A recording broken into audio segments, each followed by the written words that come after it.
ทัศนศึกษาโรงงานเซียงเพอิ้วครับ แม่มันเย็นตาเย็นใจเหลือเกิน คือสดชื่นตั้งแต่เข้ามาข้างหน้าแล้ว ยังไม่ต้องเข้าโซนโรงงานนะ คือเปิดโซนสำนักงานอะเปิดประตูใหญ่อะหอมแบบหอมมาเลย เลยมีคำถามเลยครับว่าพนักงานที่นี่เขาเคยคัดจมูกกันบ้างไหมฮะ น่าจะไม่ค่อยครับ แต่ก่อนอื่นนี่คือไกด์ของเราครับน้องกู๊ดนะครับซึ่งน้องกู๊ดคือ ทายาทรุ่นที่ 3 แล้วก็เป็นผู้ดูแลโรงงานทั้งหมดครับ ก็คือ Plant Manager ใช่ครับก็วันนี้เราจะพามาดูกระบวนการผลิตยาหม่องน้ำทั้งหมดครับ ก็คือไอ้ขวดที่ข้างหลังนี่นะ ใช่ครับขวดสามเหลี่ยม เป็นภาพจำมาเลยกี่ปีแล้วล่ะ น่าจะประมาณ 66 ปีแล้วครับ โอ้66 ปีก็ประมาณปี 70 บวกลบไหม 1958 ครับเริ่มต้น 1958 เก่าแก่มาก โอเค ตอนตั้งแต่ต้นที่เริ่มทำอ่ะมันหน้าตาเป็นขวดอย่างนี้เลยป่ะครับ อันนี้ผมไม่เคยเห็นขวดแรกเหมือนกัน เออ โตมาก็เป็นอย่างนี้แล้วครับ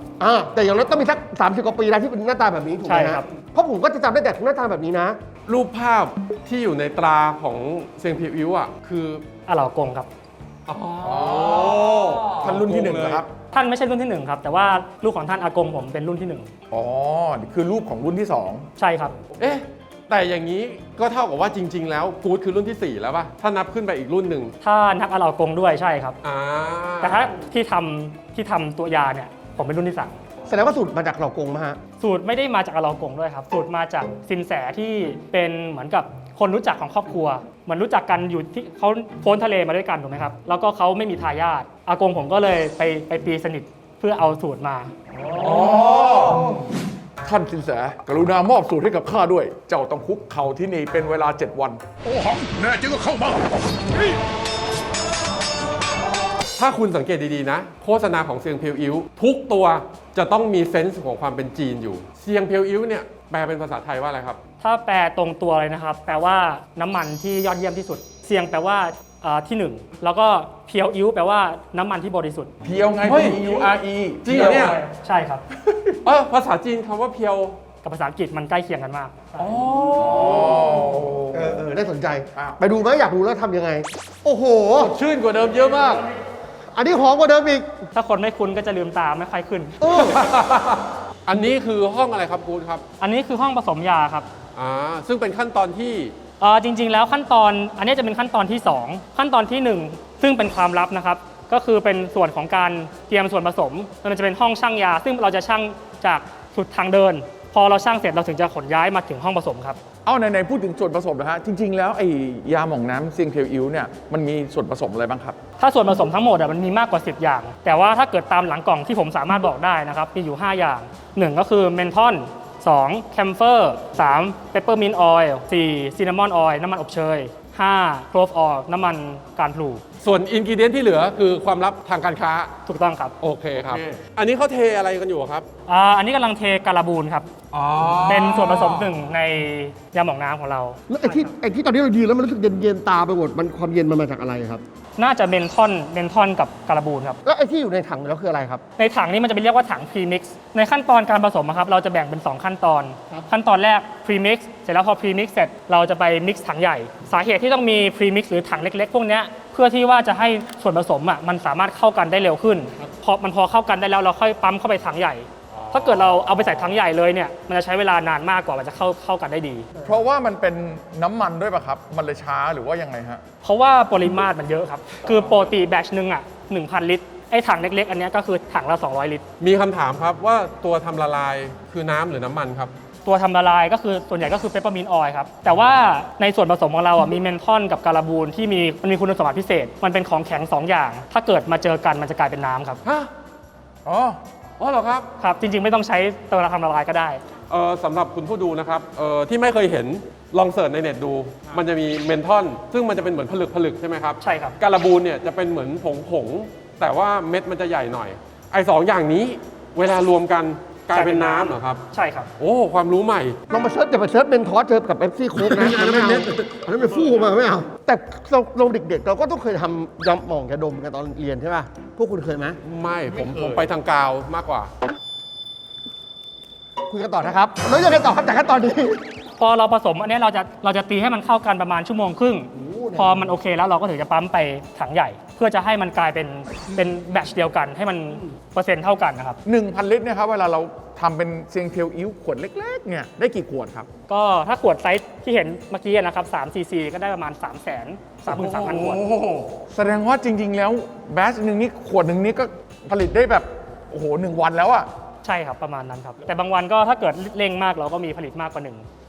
ยังต้องเร่งอยู่เหรอครับ300,000นี่ เป็นช่วงๆครับ แต่ส่วนใหญ่ก็จะวันละแบตช ผมไม่รู้ว่าเขาตั้งใจหรือเปล่าแต่ขนาดของเขาอ่ะมันเป็นขนาดแบบที่ผู้ใหญ่ชอบนะ มัน คือ พ พ อก ดี กระเป๋าได้ เออ แล้วก็วางบนเตียงอันนึง วางตรงทีวีอันนึง มันแบบเหมือนกระจายเต็มบ้านไปหมดเลยอะ อีกอย่างหนึ่งคือหายง่ายด้วยทางนี้เขาน่าจะดีไซน์มาแล้ว อยู่ที่เราไม่ใช่อยู่ที่เขา บูธยอดขายด้วย โดยการหาย ถ้าเกิดโกหายเราก็มีแพ็กเกจจิ้งที่ใหญ่กว่านี้ครับ มี7 cc กับ25 cc ด้วย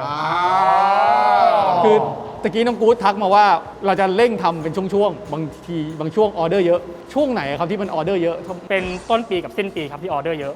เพราะจากอะไรอันนี้ก็อธิบายยากเหมือนกัน อาจจะเพราะว่าเราครึ่งหนึ่งอะครับของยาน้ำเราเป็นการส่งออก แล้วก็มูลค่ามันค่อนข้างเยอะ เวลาเขาก็ส่งไปทีละตู้ถูกไหมครับ มันอาจจะใช้เวลาระบายอะเป็นปี แล้วพอมันหมดพอดีเขาก็มาสั่งใหม่ฉะนั้นเขาจะไม่ได้สั่งตลอดเวลา เข้าใจละ คือมันไม่เหมือนของกินอะไรเงี้ยมันไม่เป็นซีซั่นเนี่ยก็เลยแบบเอ๊ะช่วงนี้ปวดหัวกันเยอะเหรอช่วงนี้หน้ามืดกันเยอะเหรอก็เลยสั่งกันเยอะ พอจากห้องที่พอเราผสมเสร็จแล้วยังไงต่อครับ ก็พอผสมเสร็จแล้วอะเราจะเอาเข้ามากักเก็บในห้องตรงข้ามกัน ซึ่งในห้องนั้นก็จะมีถังอยู่เยอะๆ เพราะว่าเราต้องให้แผนก QC อะครับสุ่มไปวิเคราะห์ก่อนว่าเปอร์เซ็นต์ยาที่อยู่ในนั้นน่ะมันตรงตามฉลากหรือเปล่า ถ้าไม่ตรงก็ขายไม่ได้ โอเค ครับ คือพอมิกซ์แล้ว เราอาจจะยังไม่ได้ผลลัพธ์ที่เราพอใจอย่างนี้แหละครับ จริงๆส่วนใหญ่นะครับก็ได้หมดครับ แต่ว่าเราต้อง make sure double check แล้วเราต้องเก็บเอาไว้ตรงห้องนั้นนานแค่ไหนฮะ พอผ่านปุ๊บใช้ได้เลย ส่วนใหญ่ก็ไม่ได้เลยครับน่าจะภายในวันหนึ่งครับ โอ้โห ห้องนี้คือเหมือนแบบดมเสียงพิวอิ้วอยู่ตลอดเวลาเลยล่ะ ห้องนี้ใครเข้ามานะครับสดชื่นแน่นอน วัว หายคัดจมูก 100% วัว คือนอกจากมันจะมียาแล้วนะครับ ในโซนเนี้ยมันก็เป็น clean room ด้วย ซึ่งเราก็จะต้องมีแอร์ที่มี HEPA filter คอยกรองฝุ่นออกไป อากาศในห้องเนี้ยครับต้องผ่าน HEPA filter ด้วย ความดันอากาศข้างในนี้ก็จะเป็น positive pressure ใช่ครับ เหมือนในห้องผ่าตัด เพื่อที่จะให้อากาศที่ไม่บริสุทธิ์ไม่เข้ามาข้างใน เพราะว่าของเราได้รับมาตรฐาน FIX GMP อาจจะเคยได้ยินคำว่า GMP กันก็คือ Good Manufacturing Practice แต่ของเรามีมาตรฐานเหนือขึ้นไปอีก ก็คือเป็นมาตรฐาน GMP สำหรับยา ไอตัว FIX เนี่ยมันก็ย่อมาจาก Pharmaceutical Inspection Cooperation Scheme ซึ่งเป็นมาตรฐานที่ใช้เป็น GMP สำหรับยา เช่นในยุโรปอเมริกาด้วยครับ อ๋อ เพราะว่าเราไม่ได้ขายแค่เมืองไทย ใช่ครับ ถ้าทั่วโลกเท่าที่พอจะรู้ตอนนี้นอกจากไทยเราส่งไปไหนบ้างครับ ประเทศที่เราเอ็กซ์พอร์ตทั้งหมดนะครับ มีทั้งหมด 23 ประเทศ แต่ถ้าเกิดเป็นยาน้ำประเทศหลักๆ ก็จะอยู่ในภูมิภาคนี้เวียดนามเขมรจะเป็นประเทศที่นอกจากไทยครับเป็นประเทศที่ขายดีที่สุด แล้วถ้าอเมริกายุโรปมีไหมครับ อเมริกายุโรปมีบ้างครับ แต่ว่าอาจจะไม่ได้เยอะมาก ก็จะเน้นขายคนจีนในประเทศนั้น เซนทาวน์ ใช่ฝรั่งอาจจะยังไม่เข้าใจเรื่องพวกนี้เท่าไหร่แต่ แต่จะบอกว่าผมไปดูใน TikTok มาว่าอยากรู้ว่ายาดมยาหม่องน้ำเนี่ยฝรั่งเขาเรียกว่าอะไรเว้ยเขาเรียกว่า mint for your nose ขออีกที mint for your nose มิ้นท์สำหรับจมูก คือฝรั่งเขาบอกว่ามิ้นท์มันคือเอาไว้กินไว้อมหลังอาหาร แต่ว่ามิ้นท์สำหรับจมูกคุณอะคือเขาไม่เก็ตคำนี้กันเขายังไม่มีคำนี้กันเขาก็ดมไปมันก็เย็นดีไว้สดชื่นอะไรอย่างเงี้ยคือฝรั่งเหมือนแบบกำลังตื่นเต้นกับวัฒนธรรมแบบนี้อยู่นะ ในวิดีโอหลาย ๆ ตัวนะที่เห็นฝรั่งมาเมืองไทยแล้วเหมือนแบบเขาลองยาดมเปปเปอร์มินต์ฟิลอะไรอย่างเงี้ยแล้วเขาแบบอันนี้คืออะไรอะไรอย่างเงี้ยของใหม่ของเขา ตรงเนี้ยที่เราเห็นด้านหลังนี้มันเหมือนเป็นเครื่องใส่จุกใช่ไหมฮะ ๆ ปิดฝาอย่างเดียวครับ ปิดฝาอย่างเดียว ถ้าเกิดเป็นบรรจุจะอยู่ฝั่งนี้ ไอเครื่องบรรจุคืออยู่ตรงนี้ ครับ อันนี้บรรจุได้ทีละกี่ขวดครับเนี่ย ถ้าเกิดเอาเป็นความเร็วนะครับ ได้ประมาณนาทีละ 200 เพราะว่าเราก็จะมีเครื่องบรรจุ 1 เครื่องต่อเครื่องปิดฝา 1 เครื่อง ความเร็วก็ต้องบาลานซ์กัน ครับผม 200 ต่อนาที ประมาณ250 ขวด ต่อรอบก้อนนะ250 ขวด โอ้กลิ่น สดชื่น สดชื่นจริง เย็นมาก อย่าได้ช ตร น ง ล้ม นี้ต้อง เดียว ระวังมาก อย่าได้ชนล้มเลย ๆไอ้นัทมึงออกไกลๆเลย อยากรู้ครับว่าสมัยก่อนรุ่นอากงเราอะเวลาบรรจุขวดอะทำกันยังไงอะ ก็มันจะมีถังครับ แล้วก็จะมีปั๊ม จริงๆตอนเด็กๆผมก็ยังใช้มือกันอยู่ เขาจะมีถังแล้วมีสายออกมา มีตัวปั๊มตัวหนึ่งเพื่อสร้างแรงดัน แล้วเขาก็จะงอสายให้มันไม่ออกมาใช่ไหมครับ เสร็จแล้วก็เอาเข็มจิ้มไปทีละอัน จิ้มปล่อยจิ้มปล่อยจิ้มปล่อย โอ้นี่คือกี่ปีที่แล้วครับ ถ้าเด็กๆก็20 กว่าปีที่แล้วครับ โอเค แสดงว่าตัวคนงานที่ทำก็นั่งกันอย่างนี้เลยนั่งจิ้มกันอย่างนี้เลยเหรอฮะ ใช่ครับ ผมถามมาคือตอนเริ่ม6 ปีมันคงขายเป็นแบบเหมือนขายปลีกเล็กๆน้อยๆอ่ะมันเริ่มมาบูมจนมันกลายเป็นแบบโอ้โหความต้องการเป็นแสนๆนี้ได้ยังไงฮะ จริง ๆ มันค่อยๆโตไปเรื่อยๆนะครับตอนผมเด็กๆ มันก็ยังไม่ใหญ่ขนาดนี้ เช่นแบบออฟฟิศสำนักงานเนี่ยก็อยู่ใต้บ้าน แล้วก็พอรุ่นน้ามาช่วยดูมันก็ขยายใหญ่ขึ้นเยอะมาก มีการส่งออกมีอะไร ก็เดี๋ยวต่อไปเราไปดูส่วนของแพ็คกิ้งในอีกฝั่งนะครับ อ้าวมาถึงส่วนนี้บ้างครับ หลังจากที่เราลงไปในขวดแล้วยังไงต่อนะครับ ก็หลังจากที่ลงไปในขวดปุ๊บเราก็จะเอาผ่านแอร์ล็อกเข้ามาฝั่งแพ็คกิ้งซึ่งเป็นฝั่งที่ไม่ได้มีการไม่ใช่คลีนรูมครับเป็นห้องปกติ แต่เราเดินมาไม่ได้นะ คุณผู้ดูตะกี้คือเราไปเปลี่ยนชุดอ้อมมา ทีนี้ห้องเนี้ยความเย็นตาน้อยกว่ามาก เพราะว่าปิดจุกแล้วถูกไหมฮะ ใช่ครับ ทุกอย่างที่ผ่านมาฝั่งเนี้ยจะโดนการซีลหมดแล้ว คือตัวยาจะไม่สัมผัสอากาศแล้ว ซึ่งจะบอกว่าพอเป็นฝั่งนี้ ตรงนี้เหมือนเขาเช็คด้วยตาอีกทีแล้วก็ค่อยไปวางลง ใช่ครับ อันนี้เช็คคุณภาพอะไรยังไงบ้างครับ ส่วนใหญ่ก็จะเช็คว่ามันมีผงมีแตกอะไรหรือเปล่า เพราะบางทีขวดมันผ่านเครื่องจักรมาหลายอันนะครับ มันก็มีการแตกบ้าง คือเรามีการดับเบิลเช็คจริงๆอันเนี้ยฝั่งนู้นเขาจะเช็คก่อน แล้วก็คนนี้มาเช็คอีกรอบหนึ่งเพราะว่ามันด้วยตาครับมันไม่100%จากตรงนี้ฮะหน่วยแรกเนี่ยเขาจะเอาขวดเนี่ยมาวางเป็นแบบเขาเรียกว่าอะไรนะหันหน้าให้เราอะสักพักหนึงครับไอ้เครื่องเนี่ยค่อยๆบิดเข้าไป แล้วก็มีตัวติดสติกเกอร์แปะปั้ง คือความพิเศษของลายเนี่ยนะครับก็คือมันจะเป็นลายออโตเมติกทั้งหมด พอพนักงานหยอดลงไปปุ๊บออกมาอีกฝั่งหนึ่งก็คืออยู่ในกล่อง มีฉลากมีการยิงล็อตบนขวดบนกล่องห่อเดียวห่อโหลเรียบร้อยแล้ว นี่มันคือที่เป็นใบที่ใส่เข้าไปในนั้นนี่นา ใช่ครับ ใช่ไหมครับ เป็นใบกำกับยา ไม่รู้ว่าตอนยุค 90 คุณโดนแกล้งแบบผมไหมตอนผมเรียนอยู่เนี่ยผมโดนเอาเทียงอิ้วป้ายตา ถือว่าเป็นการละเล่นอย่างหนึ่งของเด็กผู้ชายยุคนั้น ข้อควรระวังครับ ถ้าเกิดเราโดนยาหม่องป้ายตาต้องแก้ไงครับ อันนี้ก็ยากเหมือนกันนะเพราะตัวยาเป็นน้ำมัน ถ้าไปล้างมันก็ออกไม่ค่อยดี แต่จริงๆก็คงต้องล้างแหละครับแต่ต้องล้างน้ำเยอะหน่อยให้มันออก ถ้าจะแก้นะ ส่วนใหญ่ก็คือเอาคืนแหละ ก็คือปาดคืน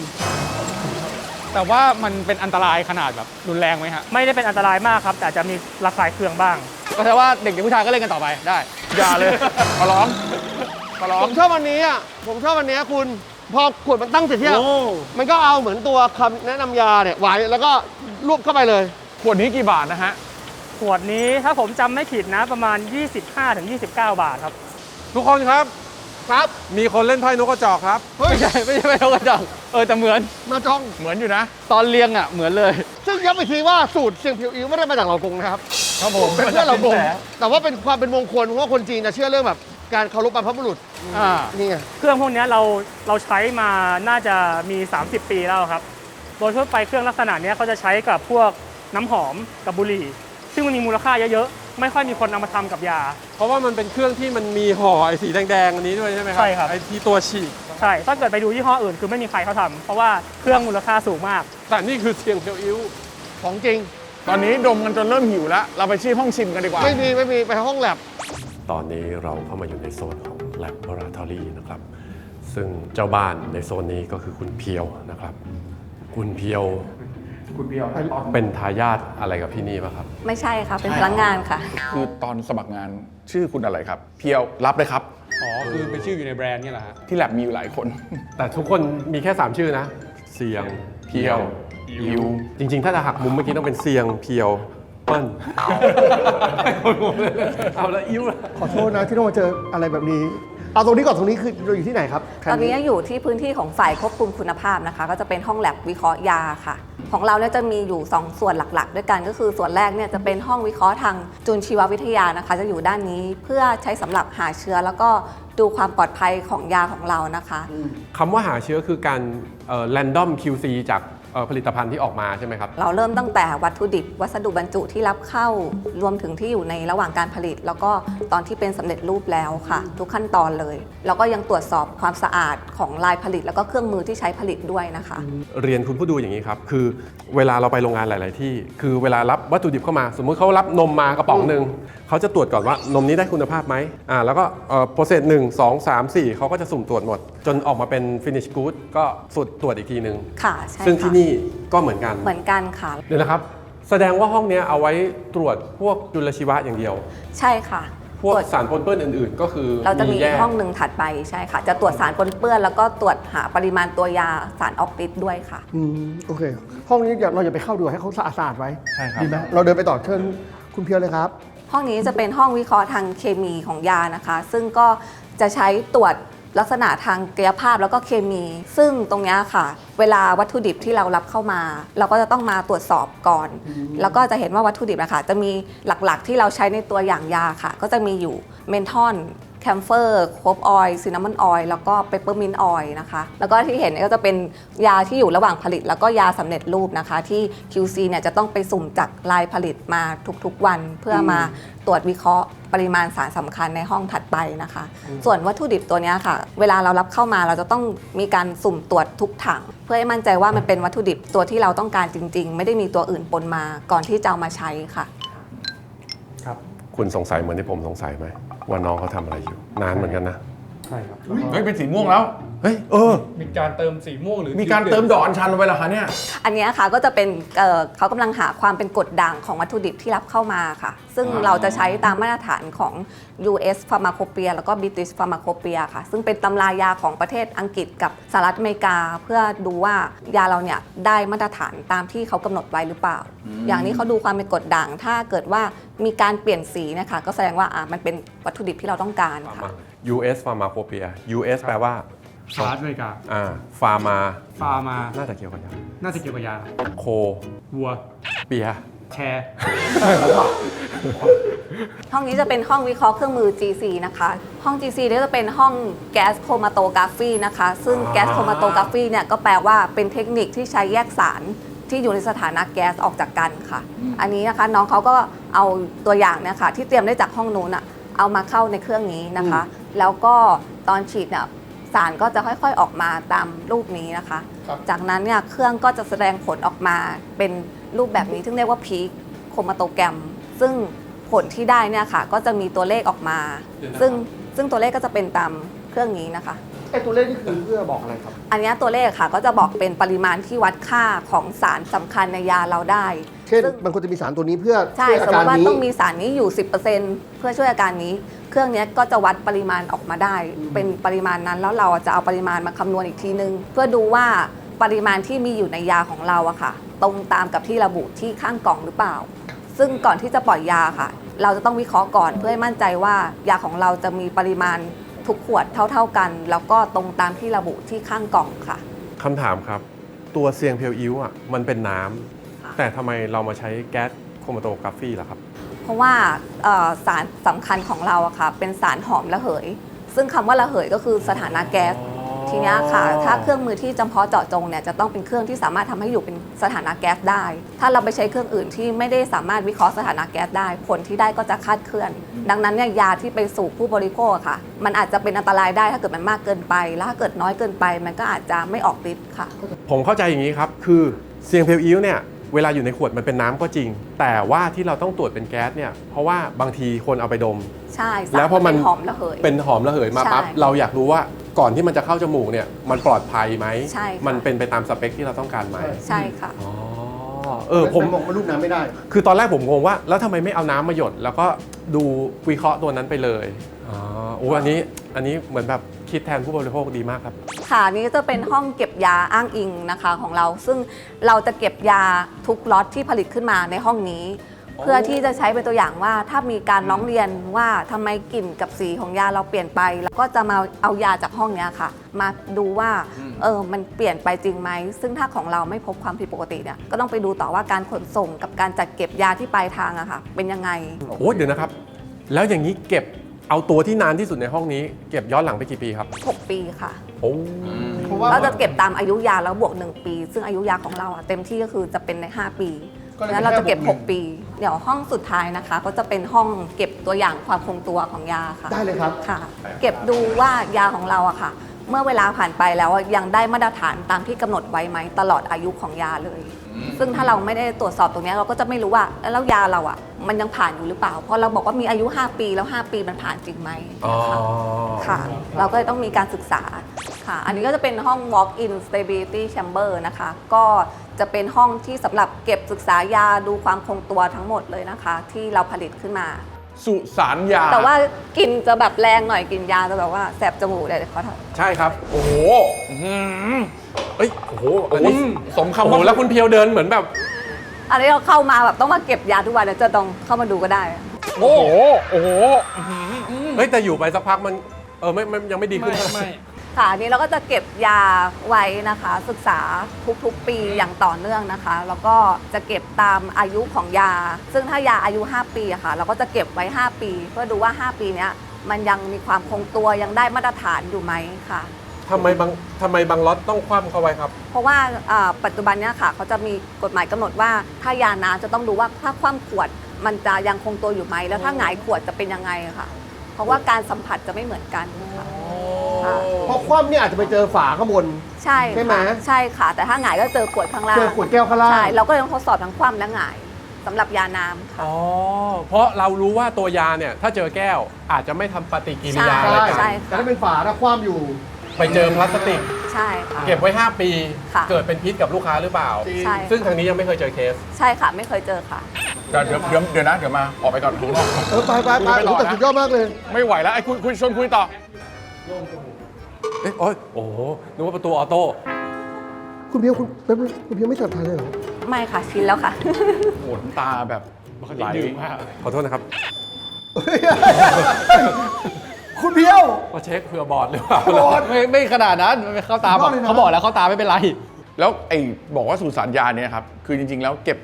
ต้องยาวตรงนู้นใช่ไหมเพราะตรงนั้น 6 ปี ตรงนี้เก็บไว้กี่ปีอะ อันนี้เก็บตามอายุยาค่ะ ถ้าอายุยา 5 ปีเราก็เก็บ 5 ปีค่ะ ตรงนี้จุดประสงค์มันจะแค่ว่าดูความคงตัวของยาตลอดอายุที่ระบุข้างกล่องเฉยๆ ไม่จำเป็นต้องเก็บเกินค่ะ ทำไมในห้องนี้ถึงไม่เก็บแบบเย็นๆเจี๊ยบๆอะครับทำไมเนี่ยเข้าไปรู้สึกไหมว่า อุ่นๆอุ่น ห้องเนี้ยค่ะจะเก็บที่อุณหภูมิ 30 องศาเซลเซียส แล้วก็ความชื้นนะคะจะชื้นกว่าปกติก็คือที่ 75%เพื่อให้ตรงตามไกด์ไลน์ของอาเซียน ซึ่งเหมาะกับสภาพอากาศร้อนชื้นแบบบ้านเราอะค่ะ แต่ถ้าจะต้องแบบส่งต่างประเทศเนี่ยค่ะเราจะต้องมีการเก็บทั้งตามของไทยด้วย แล้วก็ตามของประเทศที่เราจะส่งออกด้วยค่ะ อ๋อเก็บตามไคลเมตของประเทศนั้น ใช่ค่ะ ๆ สมมุติไปออสเตรเลียก็จะ เราเก็บที่ หนาวหน่อยแห้งหน่อย ใช่ แล้วแอนตาร์กติกาทำไงครับ แอนตาร์กติกาตู้ช่องฟรีซเลยค่ะ อ้าวมาถึงห้องเรียกว่าโชว์รูมได้ไหม ได้นะคะ เรียกว่าโชว์รูมได้เมื่อกี้ไปแลบมาครับ แล้วก็ตอนแรกเข้าใจมาตลอดว่าแบบเสียงเพียวน่าจะแบบเหมือนแค่ผสมเสร็จหยอกเสร็จแล้วปรากฏว่าไปที่แลบมาโอ้โหตรวจขั้นตอนเยอะมาก หลายขั้นตอนครับ มันต้องขนาดนั้นเลยเหรอฮะ คือต้องบอกว่าความจริงพวกยาดมยาหม่องมันไม่ได้ทำยากขนาดนั้น แต่ว่าที่เบอร์แฮมอะค่ะเราใส่ใจในเรื่องของคุณภาพผลิตภัณฑ์ ความปลอดภัย แล้วก็การที่เราอยู่มานานกว่า 60 ปีเนี่ยเราอยากให้ผู้บริโภคมั่นใจได้ว่าขวดที่เขาดมตั้งแต่ 10 ปีที่แล้วกับขวดวันเนี้ยมันยังเป็นกลิ่นเดียวกัน เป็นคุณภาพเดียวกัน หรือว่าปลอดภัยยิ่งขึ้นหรือว่าปลอดภัยเท่ากัน ตั้งแต่ขวดแรกจนถึงหยดวันนี้ที่เราดมกันอยู่อะค่ะ ขอโทษนะครับ ผมมีคำถามไอ้ข้างๆนี่ใครครับเนี่ยยืน อันนี้ ยื คือน ไป พี่เอ็ดนะคะ นี่นายจ้างผมครับ ใครจ้างคุณเหรอได้ข่าวว่ารับเขาไปเยอะเหมือนกันนะเรา ทำมาหลายแบรนด์แล้วนะคะ เหลืออีกหนึ่งแบรนด์สบายอารมณ์ยัง เนี่ยผมเพิ่งเห็นแล้วเหมือนแบบเอ๊ะ นี่ชื่อจริงเขาชื่ออารมณ์ ลูกผมชื่อสบาย จริงเหรอคะ สบายอารมณ์ เรามีอารมณ์ที่สบายไหมคะ เพราะถ้าไม่มีใช้สบายอารมณ์ได้ ได้ครับ ว่าแต่สบายอารมณ์คืออะไรครับ ความจริงสบายอารมณ์เป็นแบรนด์น้องใหม่ของเราเลยค่ะ เป็นไทยโฮมสปาแบรนด์แล้วก็ Aroma Therapy แบรนด์ก็คือทำพวกน้ำมันหอมระเหย เป็น Essential Oil 100% รวมถึงอีกส่วนหนึ่งเนี่ยก็คือจะเป็นพวก Hand Cream Body Cream Shower Gel ที่เป็นกลิ่นไทยอะค่ะ พวกอันเนี้ยแคตตากรีเนี้ยคนต่างชาติหรือว่าทัวริสต์ที่มาเมืองไทยก็จะชอบมากๆ มองว่าเป็นของใช้ในสปาหรืออะไรอย่างนี้ ใช่ ก็คือเป็นพวกกลิ่นที่หอมอะค่ะ เป็นพวก essential oil blend แบบหยดใส่เครื่อง diffuser ได้ รวมถึงพวกครีมอะไรต่างๆ ที่ทา แล้วก็ทำให้แบบมูดตัวเองดีขึ้นอะไรอย่างเงี้ยค่ะ คือเราจะเน้นเป็นพิเศษในเรื่องของน้ำมันหอมระเหย เพราะว่าเราเชื่อว่าน้ำมันหอมระเหยอะมันเข้าไปปรับอารมณ์ของคุณได้จริง ๆ ไม่เหมือนกับน้ำหอมปกติ เข้าใจครับ ใช่ค่ะ ผมคิดเหมือนคุณหยิบมาเลย ใช้นี้ ใส่นี้เวลาใช้นี่ต้องผสมน้ำผสมโซดานะครับ ไม่ใช่เอโก เอ้ย มันมีขายจริงๆป่ะครับ ไม่มีค่ะ แต่ว่า อันนี้สั่งทำพิเศษเพื่อตกแต่ง ใช่ แสดงว่ามี ใช่ค่ะ ไม่กี่ขวด หรืออาจจะมี ใช่ค่ะ ขวดเดียว มีน่าจะแบบ 2-3 ขวด เอาทำเป็นเล่นไปสวยนะ ทำหน้าเหมือนอยากได้ สวย มันใส่ขวด ผมอย น้ำกินที่บ้านเนี่ย ผมอยากไปวางข้างพวกรกที่บ้านผมเลย มัน มันเอาไปวางที่บ้านได้จริงๆนะ เอาไม่ได้เดี๋ยวเราอาจจะไอเดียอยากแจก เป็นตกแต่งใช่ไหมคะ ใช่ครับ เอ้าแต่กลับมาที่ขวดนี้ก่อนวันนี้เราไปดูรายการผลิตตัวนี้มาครับ ผมเห็นว่ามันมีเขียนว่าสูตร 1 แล้วก็สูตร 2 แล้วก็สีที่ต่างกันด้วย อันเนี้ยอธิบายเพิ่มได้ไหมครับ ก็คือความจริงสูตรหนึ่งอะค่ะ เป็นตัวนี้เนาะค่ะ ครับ เป็นกล่องสีแดงก็คือจะเป็นเซียงเพียวอิ้วสูตรแรกเลยที่เราออกมาก็คือเป็นอันที่เป็นน้ำเหลืองอัญพันธ์พอเป็นสูตร 2 ก็คือความจริงสิ่งที่ต่างคือกลิ่นค่ะ แล้วก็ความละมุนของมันคืออันที่เป็นสีแดงเนี่ยมันจะเป็นกลิ่นหอมเข้มสมุนไพรอันสีใสเนี่ยหรือว่าสูตร2อะค่ะก็คือจะเป็นหอมละมุนเย็นสดชื่น แต่ความจริงทั้ง2อันมันก็คือกลิ่นสมุนไพรเหมือนกันนั่นแหละค่ะ เอางี้ก่อนเรามาเคลียร์ใจกันเรื่องหนึงได้ไหมสรุปขวดเนี้ยมันทำอะไรได้บ้างคุณคิดว่าขวดเนี้ยมันทำอะไรได้บ้าง ที่ผมทราบมีอยู่4อย่าง 1 1แมลงสัตว์กัดต่อยทาได้ ทาได้ไหมสรุป ทาได้ท้องอืดท้องเฟ้อ ใช้ได้ไหม ทาช่วยได้ครับ ใช้ทานะใช้ ดม ทา เพื่อความสดชื่น ดมได้สดชื่น ข้อพลิกเส้นเอ็นอะไร เมื่อยๆ นวดได้ นวดได้ 4 อย่างนี้ที่รู้หลักๆ แต่ถ้าคุณจะเอา 5-6 ได้ หมาวิ่งไล่เคลี้ยงหมาได้ ง้อเมียโกรธจากบ้านใต้ตา ได้เหมือนกัน ได้เอาเรื่องจริงสรรพคุณมันคืออะไรคุณรู้ไหมว่ามันทำอะไรได้บ้าง ความจริงอะค่ะไม่น่าเชื่อแต่ว่าอันเนี้ยมันเริ่มมาจากการเป็นยาครอบจักรวาลใช่ ซึ่งคนสมัยก่อนเนี่ยเขาก็จะใช้ยาแบบเนี้ยเซียงเพียวอิ้วเนี่ยเพื่อทำแก้นู่นแก้นี่ซึ่งทุกวันเนี้ยที่เราพูดได้แค่4สรรพคุณเพราะว่าอย.ให้พูดแค่4สรรพคุณแต่ว่าความเป็นจริงแล้วเวลาเราใช้จริงๆหรือว่าคนที่เอาไปใช้หรือว่าสรรพคุณตามคำบอกเล่าเนี่ยมันมีมากกว่านั้นเยอะเช่นอุดฟันเมื่อฟันผุหรือว่าปวดฟันเขาจะหยดใส่สำลีแล้วก็อุดฟันอันนี้เรื่องจริงนะคะอันนี้ไม่เคยแบบเจอคนที่ ผม ใช้ ดอก จริงๆ ผมดอก แล้ว จันก่อนนะผมดอกจันก่อนจากนี้ไปพี่ออยครับไม่ต้องว่ากันนะครับที่แถว อันนี้สรรพคุณ คุยกัน ตาม หนู ความ ตาม บอก ความ เล่า คุยกันก่อน ใช่ เคลียร์ก่อนนะ ค่ะ เคลมมาอยู่4ข้อ ใช่ถูกต้อง พี่ออยอย่ามาจับผมเรื่องป้ายตาแล้วเป็นหัวแฟนนะกลัว หรือว่าเครื่องหมาก็ไม่เอาไม่ได้ เครื่องหมา นะ พี่ออย ไม่ได้เหมือนกัน แต่มีคนเชื่อว่าเป็นอุดฟันได้ที่ ใช่ คุณ แล้วก็ ความ สิว เชื่อ สิวอักเสบอันนี้มิไม่เคยใช้เองก็คือแบบเหมือนเวลาเริ่มมันสิวมันเริ่มขึ้นมาใช่ไหมคะเพราะว่ามันมีฤทธิ์ฆ่าเชื้อ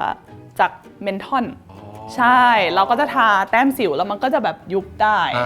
การระบูนอาจจะไม่ได้ส่งผลอะไร แต่ว่าเมนทอนอาจจะช่วยได้ ใช่ ทาไปก่อน ถูกต้อง อยากรู้ แล้วก็มิมี่เคยไปออกบูธที่เวียดนามทางเวียดนามเขาชอบเซียงเพียวมากอะค่ะแล้วเขาก็มาเล่าให้ฟังว่าเนี่ยเวลาเขาปวดท้องนะเขาจะแบบหยด1หยดใส่น้ำร้อนแล้วก็ดื่มเลยแล้วมิมี่ก็ตกใจมากแบบไม่เคยได้ยินมาก่อน ใช่แต่ว่าอันเนี้ยก็คือพอได้ยินคุยกับเหมือนเคยได้ยินว่าอาม่าของเพื่อนก็ทำเหมือนกันอะไรอย่างเงี้ยค่ะ